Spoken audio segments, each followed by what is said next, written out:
सारा कैंपबेल एक जानी मानी और सम्मानित मनोवैज्ञानिक हैं, जो सम्मोहन हिप्नोसिस के क्षेत्र में अपने काम के लिए जानी जाती हैं। उनके मरीज जीवन के हर तबके से आते हैं और कई तरह की मानसिक स्वास्थ्य समस्याओं से उबरने के लिए उनकी मदद चाहते हैं। एक दिन एक नया मरीज उनके कार्यालय में आता है। वह आकर्षक, करिश्मा और अपने जीवन के हर पहलू पर पूरी तरह नियंत्रण में लगता है। उसका नाम जॉन है और वह अपनी अनिद्रा इंसोम्निया को दूर करने के लिए मदद मांग रहा है। जैसे ही सारा जॉन के मानस साइकी में गहराई से उतरना शुरू करती है, उसे एहसास होता है कि जॉन में जितना दिखता है उससे कहीं ज्यादा है। उसका दिमाग रहस्यों, झूठों और छिपी हुई इच्छाओं का एक चक्रव्यूह है और वह जल्द ही चूहे बिल्ली के एक खतरनाक खेल में फंस जाती है। लेकिन फिर सारा एक चौंकाने वाली खोज करती है। जॉन वह नहीं है जो वह होने का दावा करता है। वास्तव में वह एक दोषी सीरियल किलर है जो जेल से भाग गया है और एक नई पहचान बना ली है। इस खुलासे के साथ सारा खुद को गंभीर खतरे में पाती है। वह जॉन के बारे में बहुत कुछ जानती है और वह अपने रहस्य को सुरक्षित रखने के लिए कुछ भी करेगा।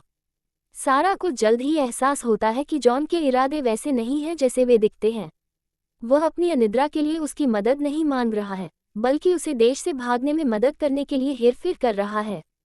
जैसे ही वह अपने स्वयं के विवेक को बनाए रखने के लिए संघर्ष करती है, सारा ये सवाल करने लगती है कि क्या उसे मदद की ज़रूरत है या ये जॉन है जो उसे पागलपन की कगार पर धकेल रहा है।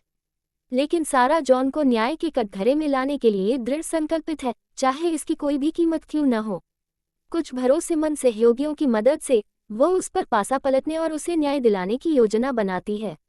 उन्होंने कई दिनों तक सबूत इकट्ठा किए और उसके खिलाफ अपना मामला बनाया।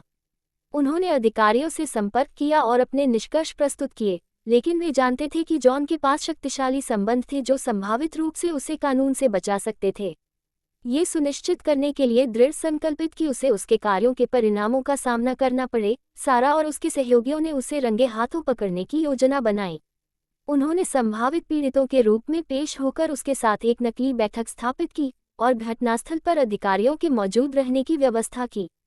जब जॉन बैठक में पहुंचा तो उसका सामना उसे गिरफ्तार करने के लिए इंतजार कर रही अधिकारियों की एक टीम से हुआ। उसने सब कुछ नकारने की कोशिश की, लेकिन सबूत ओवरवेलमिंग थे। सारा और उसके सहयोगियों ने कुछ दूरी से देखा। उन्हें राहत मिली कि उन्होंने आखिरकार उसे पकड़ लिया था। अदालत में जॉन की बचाव टीम ने तर्क देने की कोशिश की कि सबूत परिस्थितिजन्य सर्कमस्टेंशियल थे, लेकिन सारा और उसके सहयोगियों ने अपना काम अच्छी तरह से किया था। जूरी ने उसे सभी मामलों में दोषी पाया और उसे पैरोल की संभावना के बिना आजीवन कारावास की सजा सुनाई गई। सारा और उसके सहयोगी जानते थे कि यह उनकी उपचार प्रक्रिया की सिर्फ शुरुआत थी। वे उस दर्द को कभी नहीं भूलेंगे जो जॉन ने उन्हें दिया था, लेकिन वे आगे बढ़ने और अपने जीवन के पुनर्निर्माण के लिए दृढ़ थे। वे इस पूरी अग्नि परीक्षा के दौरान अपने अटूट समर्थन के लिए एक दूसरे के आभारी थे और जानते थे कि चाहे कोई भी चुनौतियां आएं, वे हमेशा एक दूसरे के लिए मौजूद रहेंगे।